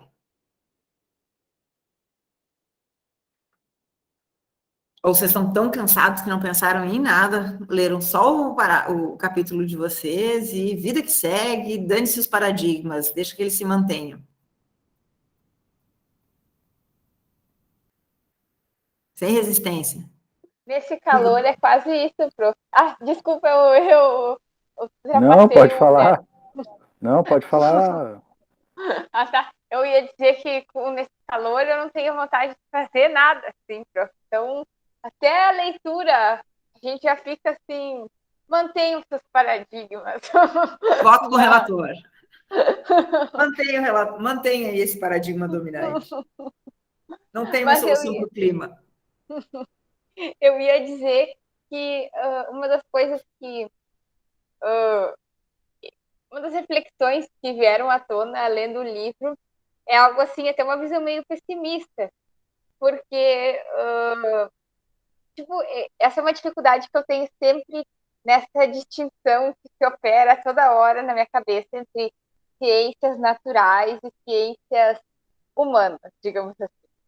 E aí, nas ciências naturais, pelo menos na parte mais específica que eu li, né, os exemplos que ele usa para falar sobre emergência de novas teorias a partir da crise sempre vem das ciências naturais, digamos assim. Ainda que algumas delas tenham uma questão filosófica por trás, que a questão dali a Revolução Copernicana também tinha toda uma questão dogmática também. Mas é algo assim que eu consigo visualizar essa crise e essa emergência de um substituto a partir da crise, porque, de certa forma, parece que existe um amparo da natureza nessas questões. Sei lá, se busca se descobre uma nova uma nova coisa. Claro que para se descobrir também tem que ter uma certa teoria de um método. Então, também, de certa forma, tem mudanças aí. Mas a questão é que eu não consigo visualizar tanto essa emergência de um novo paradigma numa ciência humana, justamente porque essa ciência humana, e aí eu vou especificamente o direito, né, no caso, também é uma narrativa. Então, como que, amparado em que, a não ser no interesse daqueles que estão, que compõem essas narrativas, vai estar essa mudança de paradigma? Essa é a minha questão, tá? Acho que era isso que eu ia dizer.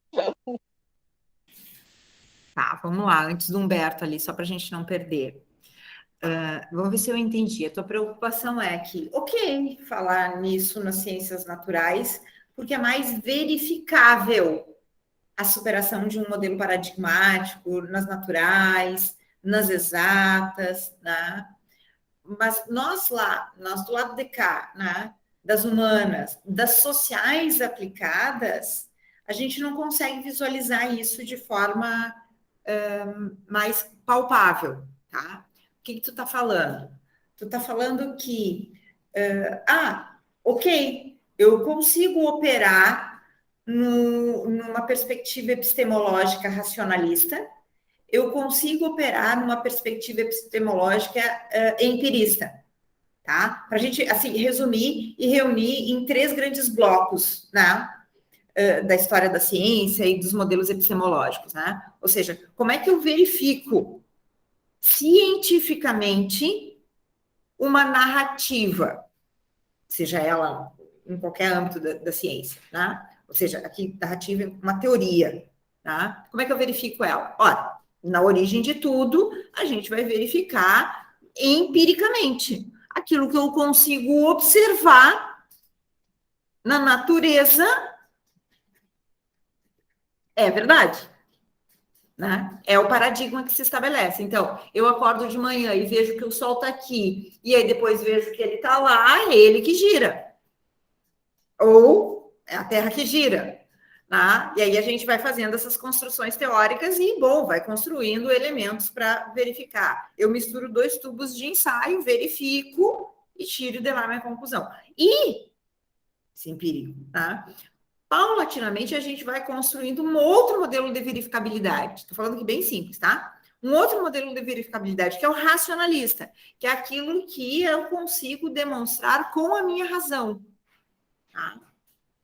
Só que o que acontece? Esses 2 modelos de pensamento, e aí por isso o teu desconforto, tá? Eles desconsideram que quem observa ou quem detém a razão faz parte desse modelo de pensamento e, portanto, interage com ele. E, portanto, contamina ele. Tá? E aí começa a emergir um terceiro modelo que supera os outros 2, dentro da epistemologia, tá? Que vai dar argumento, que vai dar base para todas as ciências, mas, sobretudo, para as humanas e sociais aplicadas, que é modelo linguístico, ou linguístico paradigmático. E aí a gente vai poder chamar quem? Né? Dworkin, Habermas, Luhmann, né? A gente vai poder chamar... quem mais aí? A gente vai poder chamar o próprio Kuhn, a gente vai poder chamar, né, a Agamben, a gente vai poder chamar, enfim, toda uma virada de autores, pensadores, né, que a gente vai chegar à seguinte conclusão, olha, só um pouquinho, né? Nas ciências sociais e humanas, né, ou, antes disso, a gente sempre tratou ciências sociais e humanas como se exatas fossem. E aí, o que eu queria? Ou eu queria observar e que a minha experiência ditasse, teoricamente, uma resposta científica, ou eu queria racionalizar e que a minha razão ditasse uma regra, uma verdade, uma perspectiva científica. E eu não percebo que eu estou ali, que eu sou sujeito dessa história e, portanto, interfiro nela. Ou seja, que os meus preconceitos, que os meus pré-juízos, que o meu olhar, que o olhar do sujeito interfere nas conclusões das respostas teóricas que ele possa vir a elaborar. E aí, o que a gente faz, Isabel? O que acontece? Como é que a gente vai falar? Vamos ver se está claro isso que eu estou falando, tá? Bem bacana isso. Eu acho que esse teu desconforto, ele é vital para que a gente possa virar essa chave. Como é que a gente consegue fazer isso nas sociais e humanas? Exatamente saindo dessa perspectiva muito linear, dessa perspectiva muito binária, sujeito-objeto, tá? O sujeito que observa a realidade que é observada pelo sujeito, que é tanto racionalista quanto empirista, e eu começo a entrar numa outra perspectiva, que é relacional, de sujeito-sujeito. A realidade interfere no sujeito que observa, o sujeito que observa interfere na realidade observada, porque ambos são sujeitos. E aí eu tenho que romper, Isabel, seja qual for o paradigma emergente, por isso que é muito mais plural, né? Seja qual for o paradigma emergente, ele não pode ser linear. Ele tem que ser complexo. Ele tem que ser plural. Ele tem que ser diverso. Então, bom, a gente começa a pensar aqui numa polifonia de alternativas. Isso é muito mais includente. Isso é muito mais caótico, isso é muito mais desordenado. E o Kuhn vai falar disso. E é claro, teorias passam a coexistir, a conviver. porque elas são consideradas única e exclusivamente como promessas, como possibilidades. Tá? Ups, tá caindo a minha bateria aqui. Mas eu acho que eu ainda tenho mais uns minutos. Senão eu me desloco e pego o carregador lá. Vamos ver se dá. Vocês escureceram de repente aqui. Tá? Então, eu acho que essa é uma pegada interessante, Isabel. Vamos ver se deu conta dessa tua angústia. Como é que eu faço isso nas ciências humanas? Complexificando, tá? Pluralizando, abrindo, tá? E aí estabelecendo um diálogo. Né? Um diálogo. Tá? E o conflito de ideias como possibilidade de diálogo. O conflito, vai dizer Vará, como possibilidade de diálogo. Tá? E aí sem perspectivas monolíticas, sem perspectivas unitárias, tá?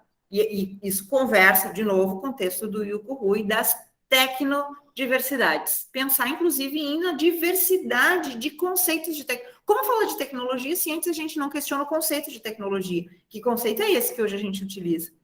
Tá? Porque, na origem, tecnologia vem de tecne, vem de arte, vem de poética.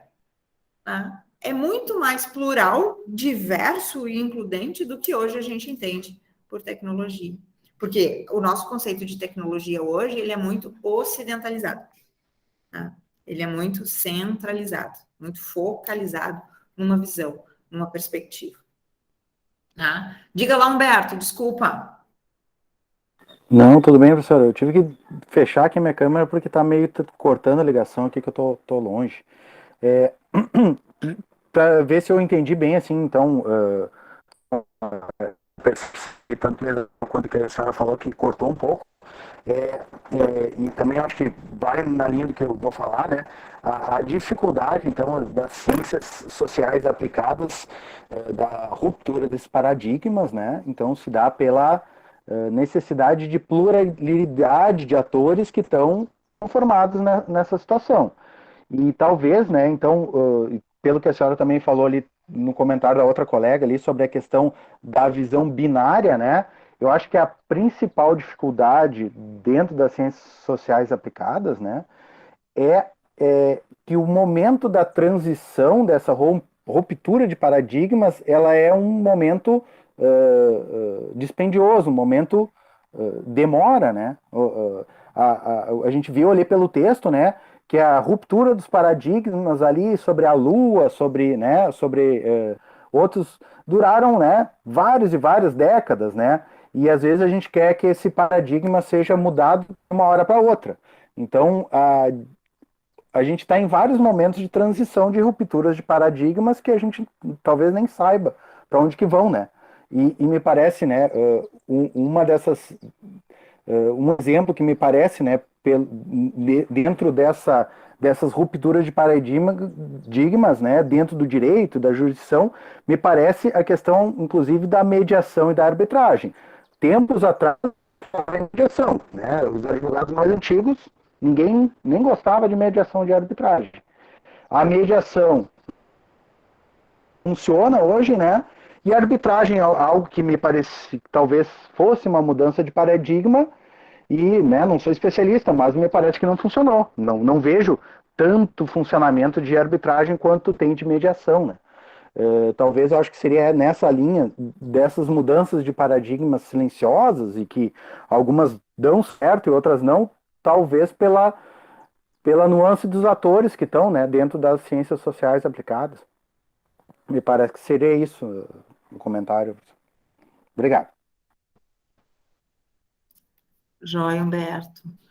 Bom, vamos lá. A gente tem que cuidar, porque às vezes é muito sutil isso, né? Não sei se ficou claro, depois queria ver da Isabel também. Esses movimentos, eles são muito sutis, né?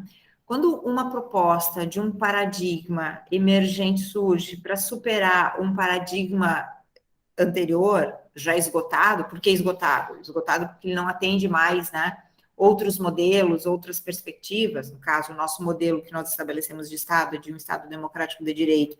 Então, a gente precisa, né, readequar todos os outros modelos, todos os outros paradigmas de ensino, né, de atuação jurisdicional, de legislação, etc. Né? Tem que cuidar, porque quando esses novos paradigmas surgem, eles podem ser apropriados pelo paradigma dominante.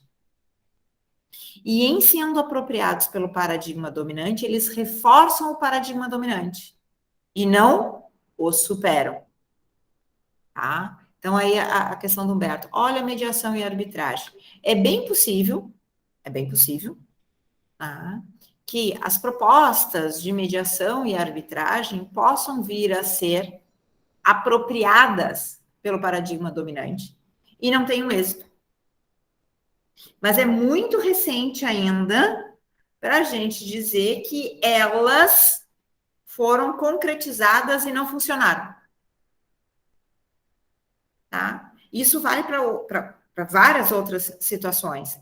Tá? A gente tem que testar, e aí é o nível da verificabilidade ali, a angústia da Isabel. Tá? A gente vai colocar essas questões em sociedade, a gente vai validar isso, a gente vai mudar uma cultura, porque a mediação, a ideia da mediação, simplesmente colocada para a sociedade a partir de um modelo de paradigma dominante, não vai funcionar.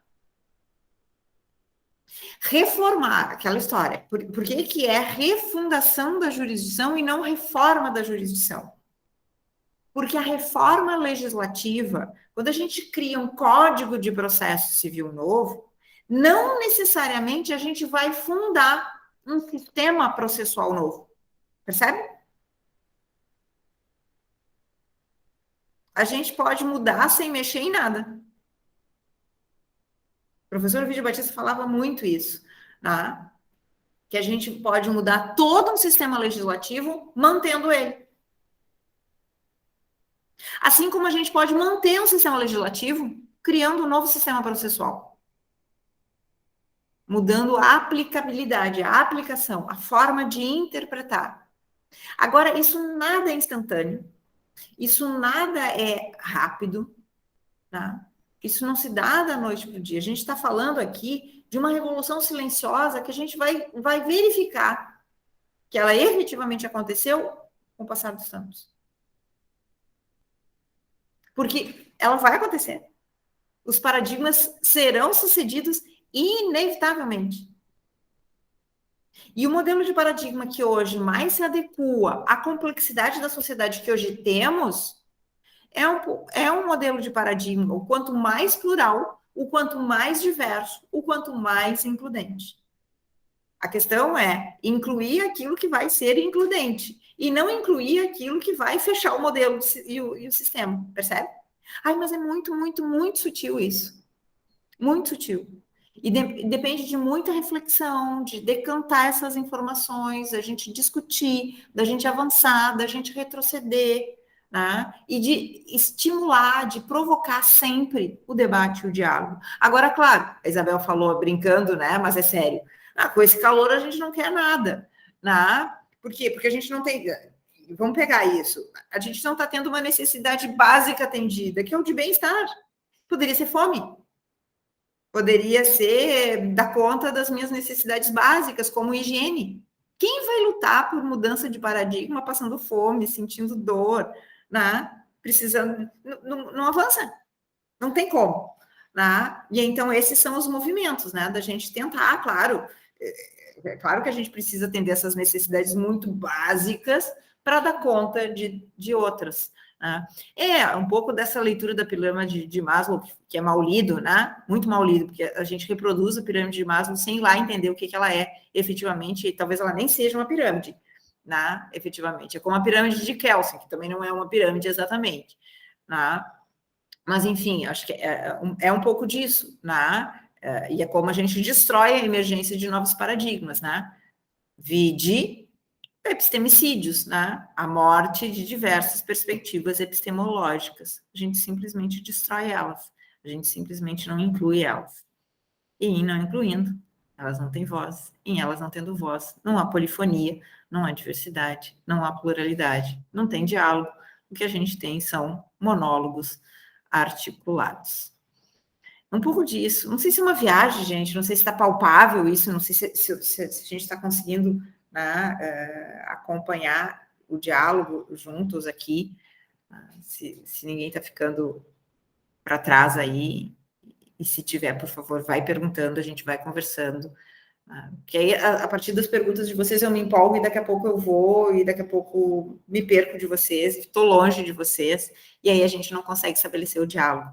Né? O importante é que a gente possa dialogar, mudar as opiniões, se for o caso, minhas inclusive. Quem mais quer falar? 20 para as 4.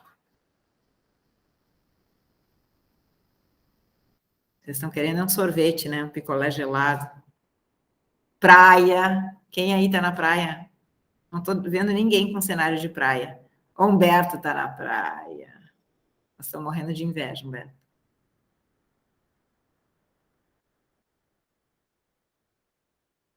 Quem mais? Ninguém mais quer falar? Puxa, não rendeu?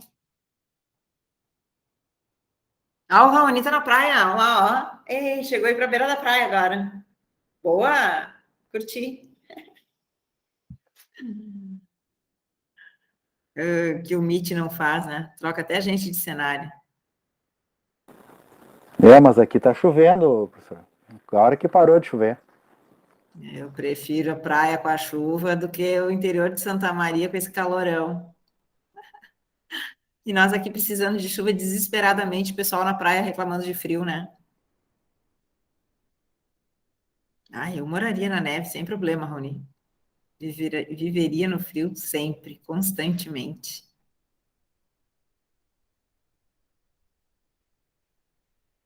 Tá, ninguém sem comentários, não fez sentido nenhum. Sabe? Terminou? Posso falar? Dá as Então, duas, rapidinho. Para o ímpar. Posso falar rapidinho, que é só um comentário. É só um comentário, assim, prof, da questão da pergunta que eu fiz na outra aula, que eu não conseguia ver como colocar em prática a questão da refundação, e isso era uma coisa que estava me incomodando não na disciplina, mas porque eu não estava compreendendo, porque eu achava que era uma coisa mais a curto prazo, vamos dizer assim. E aí, enquanto eu fui lendo o texto, eu fui fazendo essa conexão da questão dos paradigmas e etc., ali da questão de exclusão de outras ciências, vamos dizer assim. Então, eu fui fazendo essas conexões, e depois da última aula que tu falou ali dessa questão que não é a curto prazo, eu consigo entender bem melhor agora a questão das leituras, e inclusive coisas que eu não tinha entendido nas leituras anteriores. Então, é só um comentário quanto a isso. Joia, Catiele. Não é a curto prazo, mas o fato de não ser a curto prazo não significa que não tenha que ser feito, não tem que ser dito, tá? E que a contrabando a gente não consiga fazer, né? Modificações práticas, mas ela não é um objetivo primeiro, tá? Até porque se feito ou se mal feito, tá? Por exemplo, pela via da regulação, tá? Ela pode ser incorporada pelo paradigma dominante. O exemplo mais claro de uma mudança de regulação que foi rapidamente incorporada pelo paradigma dominante na prática, os juizados especiais cíveis. Tá? É uma ideia, enquanto projeto, conectada com um paradigma de um Estado democrático de direito, visando celeridade, inclusão, acesso, gratuidade, e que foi rapidamente incorporada pelo paradigma dominante. Que aí fez o quê? Descaso, superlotou, morosidade de processos, um tipo de justiça paralela para questões de um determinado tipo de valor. Então, o sistema ele se apropria disso. Então, e aí, claro, ok, não significa que a gente não tenha que fazer, não faz, mas a gente vai tentar criar outros mecanismos, outras estratégias, por isso que aí a necessidade do ensino jurídico, da formação contínua, do e-learning, de estar sempre buscando que o operador jurídico não se acomode, ou pelo menos a massa vai, mas que a gente tenha sempre quem possa ficar pensando e refletindo, o operador, não só advogados, juízes, promotores, professores, pesquisadores, advogados públicos e privados, para que a gente possa estar sempre em alerta dentro, observando o sistema. Mas esse é o papel das universidades, sobretudo, né, dos pesquisadores, daqueles que atuam, de ficar em estado de alerta, de serem os sentinelas, né, disso tudo. Para mim faz muito sentido isso, né, e de uma certa forma me tranquiliza, porque eu sei que isso vai acontecer, inevitavelmente vai acontecer. É lento, o processo é lento, mas ele vai acontecer, ele já está acontecendo, e se a gente olhar para trás, né, a gente vai identificar várias revoluções silenciosas que já aconteceram. Se a gente olhar para trás. E muitas que foram interrompidas. Liege, queria falar? Não, era só um comentário ali também, mais ou menos nesse sentido da Catiele, de que a gente lê, pelo menos eu falo por mim, né? Eu leio, aí eu entendo, aí a senhora fala, eu entendo mais ainda, por exemplo, a colega fala, eu entendo. Aí a senhora diz, Liege, coloca para fora. Aí não vai. Então, aí não consigo formar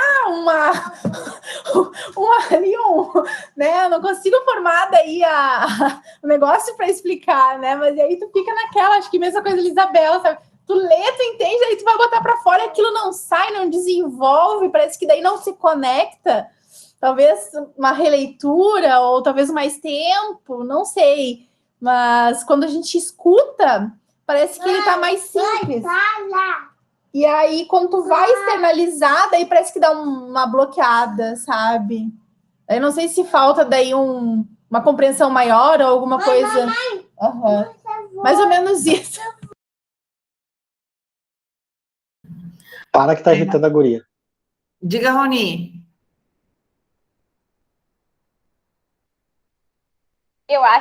Eu até ia complementar o que a Liege falou, assim, às vezes é tipo quando a gente sabe o significado de uma palavra, mas não sabe explicar o significado da palavra. Assim. Eu sei o que ela significa no aplicação na frase, mas eu consigo visualizar, eu consigo usar, mas eu não consigo explicar o significado, e às vezes é um pouco isso. Assim. Tipo, eu visualizo o que está acontecendo, mas eu não consigo expor, não consigo achar o vocabulário correto para expressar aquilo. Assim, é uma das dificuldades que eu tenho. Mas, assim, a senhora até perguntou se que eu desse um feedback da sua resposta à minha pergunta, e eu acho que eu entendi e ficou mais claro algumas coisas, sobretudo respondendo também ao Humberto, quando a senhora falou sobre não necessariamente uma coisa tem que terminar para uma outra começar, isso faz muito sentido. Eu acho que de fato, essa questão, toda a questão epistemológica, assim, que mexe com a nossa visão linear das coisas, é uma coisa difícil de a gente visualizar, assim, é uma coisa que exige muito da gente, então acaba sendo bem difícil, mas está acontecendo. Olha só, é como desenhar, tá? Então, assim, pede para uma criança começar a desenhar no início. Como é que ela desenha? Ela vai desenhar, tá? Um corpo humano. Ela não tem pescoço, né? Não é porque ela não enxerga o pescoço. Tá ali o pescoço. Quer dizer, ao contrário, não é porque não tem o pescoço. Tem o pescoço. Ela até aponta e sabe o nome pescoço, mas ela não consegue abarcar aquela complexidade. E à medida que ela continua sendo estimulada, vai aparecendo outras coisas, o pescoço, a sobrancelha, o nariz. No início é um círculo, um corpo, e assim vai. Estou pegando essa metáfora porque é como a gente vai, é como os paradigmas vão se formando, e é como nós vamos compreendendo também, é como o nosso cérebro funciona diante da complexidade. A gente não enxerga tudo. Tá? Então, não é possível identificar tudo numa primeira leitura. Tá? E tampouco lendo várias vezes o mesmo texto. Tá? Porque outros textos explicarão aquele texto. Tá? E tem textos que a gente vai entender anos depois. Que vai fazer sentido. Tá? Então, a Liege falou ali, não, eu leio o texto, eu entendo. Aí eu escuto a prof falando, eu entendo, mas um pouco eu escuto os colegas, eu vou entendendo, e isso vai te dando palavra, né? A PAC lavra, para usar o Gadamer, né? A PAC vai criando sulcos na terra, e à medida que vai dando os sulcos na terra, vai dando formas para a gente poder plantar. Né? Essas metáforas são interessantes para isso, Gadamer usava bastante. Né? Então, a gente vai necessariamente precisar, Liege, Isabel, desses espaços, né? Seja de diálogo, e isso é dentro do espaço acadêmico, e uma pena que é só aqui dentro, deveria ser em outros espaços, né? E até isso já está sendo modificado. Né? Hoje, muito desse movimento de avanço da divulgação científica, né? de extensões, de projetos de extensão para levar a universidade para além disso, para que a universidade seja efetivamente universidade, tudo, né? Para que a gente possa ter efetivamente formações contínuas e constantes de todas as áreas e a socialização dos conhecimentos. Né? Claro, isso numa perspectiva bem otimista, né? A gente sabe que isso não é possível, viável, porque, né? As pessoas estão passando fome, estão passando calor, estão passando sede, não tem higiene, etc. Né? Essa é outra luta que não tem fim, né? Enfim, é isso. Briga, tem hora para acabar, e a luta é para uma vida toda, e a inclusão é uma luta para a vida toda. Né? Mas quanto mais pessoas incluídas, mais pluralidade a gente tem, mais diálogo, mais conversa, mais diversidade de realidades. Né? Mas para a gente dar conta disso ali, né? E a Catiele colocou ali, quando a gente não consegue explicar, a gente ainda não consegue, não entendeu, né? Quando a gente não consegue dar palavra, né? Quando a gente não consegue colocar em palavra. E para voltar naquela metáfora do desenho, né? Mesmo nós agora, desenhe uma árvore aí, né? Que árvore vai ser? Vai depender do nível de treinamento de vocês para o desenho. Né? Pode olhar para a árvore ali do jardim, tentar desenhar, ela não vai sair como a árvore não vai representar aquela realidade, vai ser sempre a tua realidade, a partir do teu estágio, por mais que tu identifique aquela realidade. Não sei se eu ajudei, se confundir, né? Mas a gente está falando aqui de duas coisas, né? Da disciplina, mas também do nosso processo, né? De apreensão da realidade, mas dos conceitos, né? Dos textos que a gente tem aqui. Então, não pensem que a gente consegue entender a realidade, porque a realidade é um outro texto que a gente lê. Já pararam para pensar nisso? A realidade é só um outro texto que a gente lê. E é sempre fracionado. É sempre uma parte. Né? Por isso que é realidade. Né? É um tempo e um espaço. Realidade. O real é inapreensível, né? E incontornável também, de novo, para usar Gadamer. Feito, gente. A gente precisa encerrar. A minha proposta é que na semana que vem, que é o último encontro, nós leiamos todos um único texto, tá? Um único texto para fazer toda a aula de conversa. E aí eu vou sugerir, a próxima aula vai ser dia 24, né? Janeiro, semana que vem. Eu vou sugerir que a gente leia desse texto do Yuko Rui, só para fechar. Tem vários ali, eu estava pensando qual deles eu ia citar, e aí pegando um pouco das perguntas e da conversa de vocês aqui, escolhendo aqui, e eu acho que eu vou escolher para a gente ler o texto Máquina e Ecologia, porque eu acho que a gente consegue fundir aqui algumas das nossas reflexões. Fiquei na dúvida entre esse e o Cosmotécnica como Cosmopolítica, mas eu acho que para a disciplina Máquina e Ecologia, tá? Para a gente dar conta. Pode ser? Vocês concordam? Sim, e por mim tá ótimo. Tá. Então vamos ler. Esse é o capítulo 4. Não sei se vocês todos tenham acesso, eu vou mandar ele para vocês igual. E a gente encerra. Vai ser uma aula, então, em que todos vamos ler o mesmo texto, tá? Todos vamos trazer questões. Eu quero que vocês leiam o texto. Até sugiro que leiam 2 vezes, né? Leiam 1, 2 vezes o texto e formulem uma questão ali. Não é uma pergunta cuja resposta esteja no texto. Não, um questionamento do texto a partir da disciplina, do impacto da disciplina, do curso, das reflexões que a gente vem fazendo, tá? Pode ser isso? Então, vou interromper aqui. A gente encerra a aula de hoje. Semana que vem a gente tem o último encontro de reflexão, de texto, e depois, dia 31, encontro final, derradeiro, em que a gente vai fazer a exposição dos papers. Feito? Certo? Então tá, interrompo aqui. Quem quer falar? Sou eu, professora. Eu não estava falar. na última aula. A senhora deixou disponível só para eu ver como é que é os papers, tudo ali, se tem algo mais específico. A senhora discutiu, né, na última aula. Não, o que a gente falou? Eu acho que eu falei dos prazos, tá tudo lá no plano de ensino, tá, Humberto? Tá. Dá uma olhada lá, tem o prazo, acho que a gente combinou 15 páginas no máximo, tá? E a gente falou do prazo, que agora eu não vou lembrar de cabeça, mas tá lá. Tá.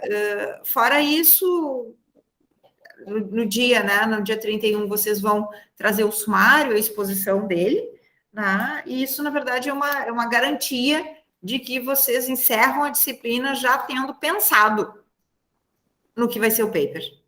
Tá? É mais uma forma de eu conduzir vocês, de eu ajudar vocês nessa tarefa. Tá bem? Tá bom, obrigado.